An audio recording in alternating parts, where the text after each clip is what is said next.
with the one and only Garry Cobb. Nice to meet you. My pleasure. Nice meeting you, Asiah. Pleasure to have you here. Alrighty. So this is a little interview I got for you guys, just to get to know Mr. Cobb a little bit. He is a former linebacker for the Detroit Lions, Dallas Cowboys, my dad's favorite team, and our very own Philadelphia Eagles. And now you're doing the post games for the Eagles as well. Correct. So my first question to you is, like, many young boys, they aspire to be professional athletes. And through the trials and tribulations, like, everyone knows it's like a 1 in a million chance that you'll actually go professional, unfortunately, but that's the facts. Correct. So what makes you actually want to pursue your career in football? Well, you know, the thing about the football is that you learn a lot of things that are going to help you be successful in something else, really, because the different things it takes to be good in football will help you in other things. Like, for instance, you got to have a passion. You're going to get involved in something. You know, you need to get involved in something that you have a passion to want to do well. Right. Because if you do it well, you're going to have success. But that means that's got to be almost an obsession. If you're going to be the very best, you got to be willing to make sacrifices. You know, in school, to be a good student, it's not just given to you. It's something you got to dedicate yourself to, and that's the way it is in sports. You know, if you want to be a great athlete, you're going to have to watch what you eat. You're going to have to be willing to work almost every day. Definitely. Set aside time when other people are having leisure and, you know, doing something, let's say, that's quote unquote fun. You know, you're working out. You're driving yourself. You're trying to get a little better, because the improvements aren't made just like that. Improvements are made a little bit at a time. Yeah, it takes time. You know, and just like I said, to be a great student, to learn and be proficient in a certain area, it's done a little at a time every day. You know, pushing yourself to get a little better, and you have to set goals, and you achieve this goal, and you refuse to be complacent, and so you're not going to just stand there. You want to go further, and that's what it is. That's what it takes to be a great athlete. Now, there are many players, many guys who don't make it to that point. You can look at, there have been numerous presidents who have been athletes. They didn't reach the profession, but what they learned in athletics helped them go on to be successful in other areas. I mean, you know, you can look at some of the greatest people who have achieved things in our country that have an athletic background, because you learn certain things in athletics about what it takes to be successful. And those laws that you learn that will help you be successful in athletics will help you be successful in anything. So that's a great thing. So the big thing I tell guys, go ahead. If you want to be an athlete, you know, you start out. A lot of guys start out, you know, they're going to be a pro. But they realize, you know, that's not really where their gift is. Their gift is in another area. But what they learned, the teamwork that it takes in athletics, where it's not about you all the time. It's about what is best for the team. Those different laws and the different skills they learn in athletics turn out to be the key to make them great in something else. Definitely, I can definitely agree with that. I am an athlete myself, so the teamwork is definitely leadership, definitely. That's right. Now, the other thing I'd say really is that, you know, you can be a great athlete and a great student. You know, it doesn't have to be one or the other. It's usually best when it's both. And see, one can help you with the other, and so that's a big thing. That's why right now somebody can start out, say they want to be a professional athlete.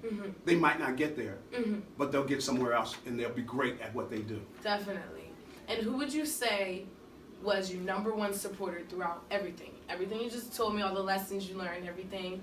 Who was your #1 supporter? Well, you know, it's hard to say one, because it's my parents, you know.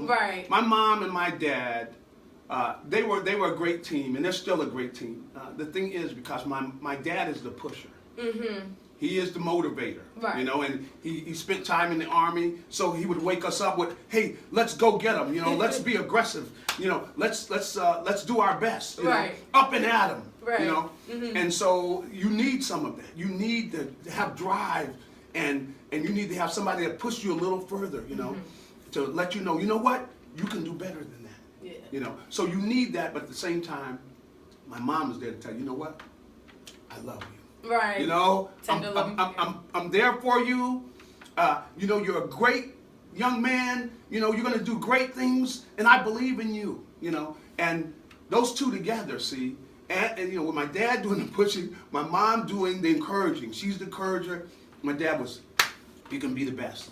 And so I think that combination there, that was great because it really, not only myself, but it was great for my brothers and sisters because we all were able to, be high achievers. And I think it's because of that environment, because you had the two kind of working together, because you really need both.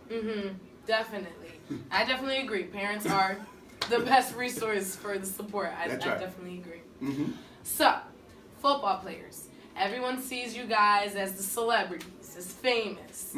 Now, how did you cope with the fame and fortune? Were you humble with it, save every penny, every dime?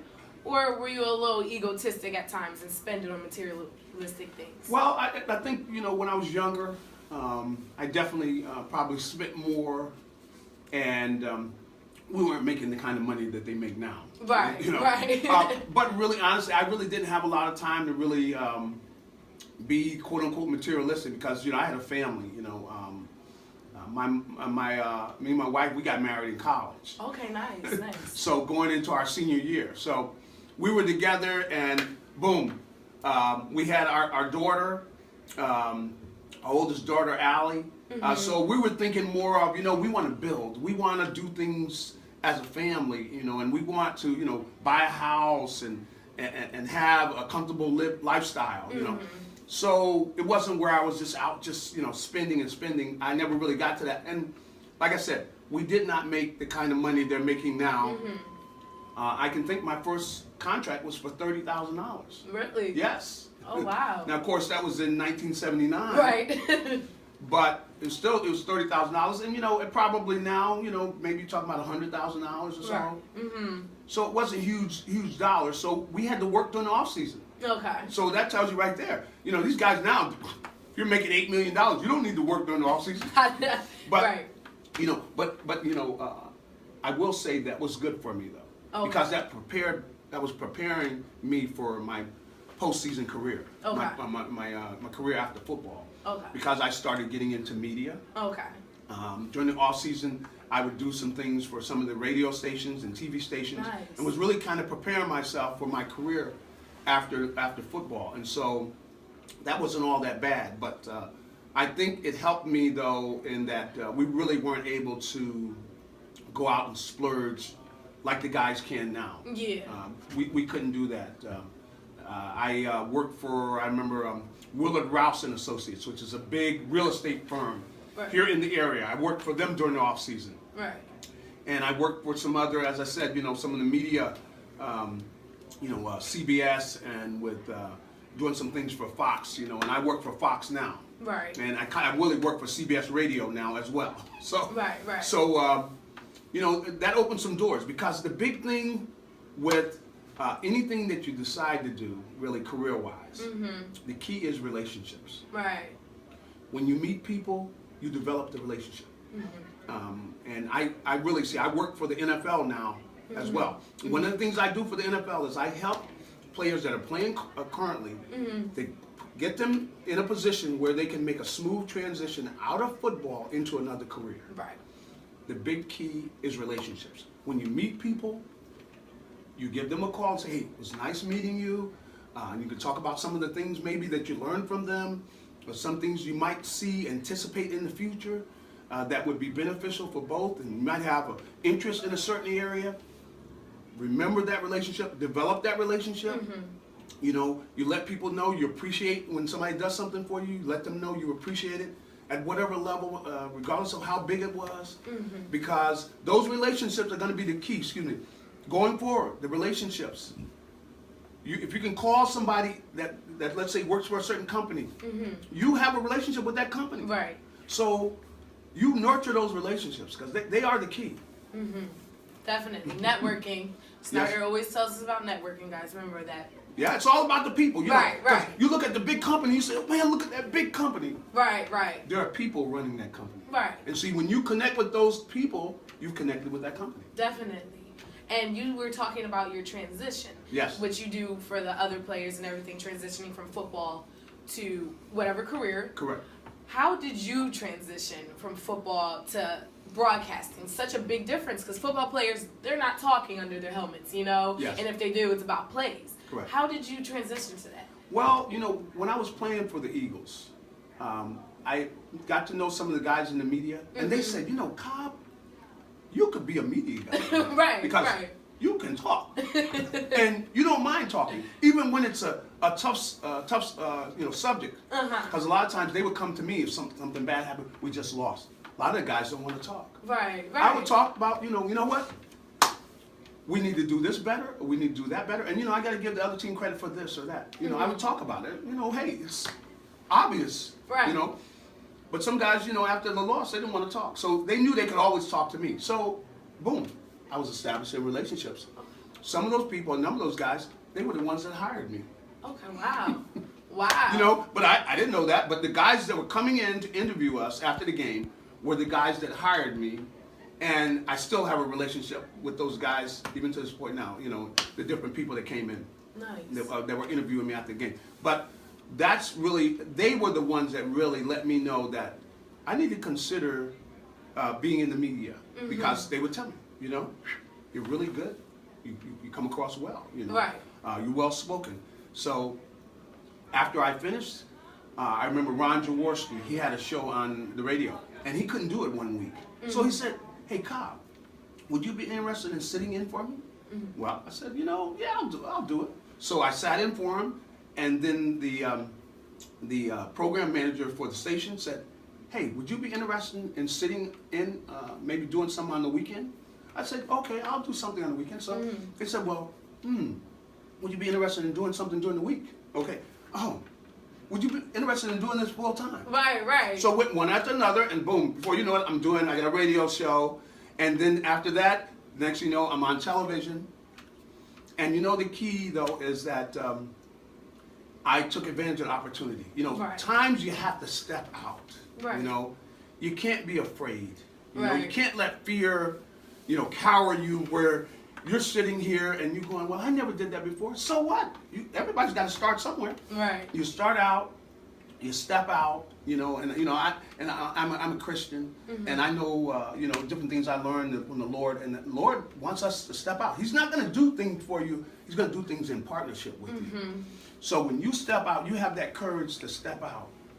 Then you're doing that by faith. You're walking out, and that might be nothing more than calling a guy, calling somebody back, and saying, you know, Mrs. Brown, you know, I was wondering if it would be okay if I were to come in and see the production behind the scenes, see what's going on behind the scenes and everything. And you start developing those relationships, you start getting involved, but you got to be willing to take a step. Right. You can't be afraid. If you're afraid, you know, a lot of times you don't even give yourself a chance. Right. Definitely. Fear definitely can hold you back from a lot of things. That's right. And a lot of times it's just in your mind. And somebody else is saying, man, this person is tremendously talented and everything, but you're beating yourself down. See, and you can get into a habit if you're in a bad atmosphere where you learn to beat yourself down rather than encourage yourself, you know, and feel good about yourself.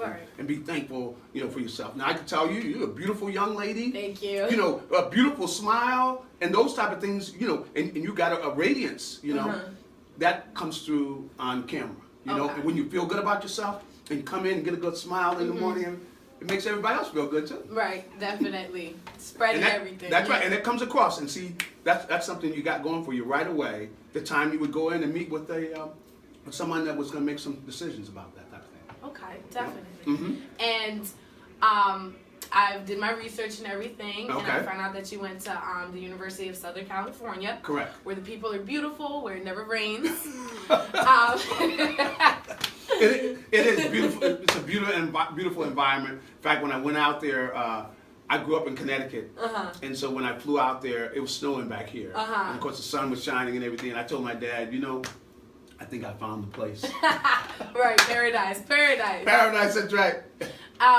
Is there any advice you can give high school seniors like myself who are about to step out into the real world or and pursue whatever we're going to pursue? Is there any advice you'd like to give us? Well, the biggest thing I would tell you is aim for the sky. Right. Do not settle for mediocrity. Right. Don't settle for mediocrity from yourself. And so you aim for the best. Why not? You know, if you don't go for it, you know you're not going to make it. Right, definitely. You know, and You know, the thing is, if you apply yourself and prepare yourself,